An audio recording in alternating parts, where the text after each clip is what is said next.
যদি উত্তম হয় এটা বিয়ের ব্যাপারে ওয়াকিল বানিয়ে দেয়া। ওকিল বুঝেন, যে ওকিল যেমন রাসূলুল্লাহ সাল্লাল্লাহু আলাইহি ওয়াসাল্লামের বিয়ের দায়িত্ব নিছে কে? নাজিয়াশি।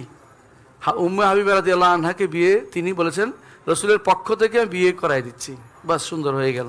এই জন্য একজন দেশে যে আছে তাকে দায়িত্ব দিবেন যে অমুকের বলছি যে তিনি যেন অমুককে বিয়ে করাই দেন। তিনি যাই আবার দেখে টেকে বুঝে ওনার পক্ষ থেকে শুধু কবুলও বলতে পারবেন, ওনার পক্ষ থেকে এরকম বলতে পারেন, কারণ ওনার পক্ষ থেকে কবুল মানে বিয়েটা করাই দিলাম। তোকে লাভটা কি হয়েছে? এটা এই জন্য যে আর এখানে ভুল বুঝাবুঝির অবস্থা তৈরি হবে না। বুঝে আসছে কথাটা? ভুল হবে না।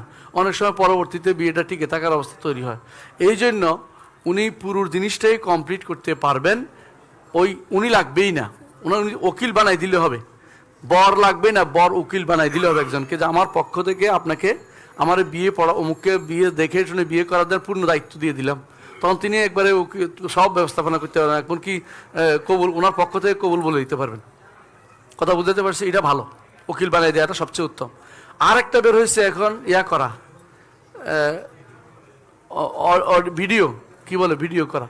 এটা তো আমি মনে করি যে এটাতে একটা বেহায়াপনা থাকতেও পারে, কারণ বিভিন্ন থাকতে পারে। আর যদি এটাতে সুবিধা একটা হয়, মেয়ের বাবা যদি হয়, মেয়ের বাবা যদি কোনো থাকে আর তিনি অনুমতি নিয়ে আসেন, তাহলে সেখানে বিয়েটা মাধ্যমে হইতে পারে, এই ভিডিও কনফারেন্সের মাধ্যমে হইতে পারে। এটা তো দোষের কিছু নেই, এটা হতে পারে।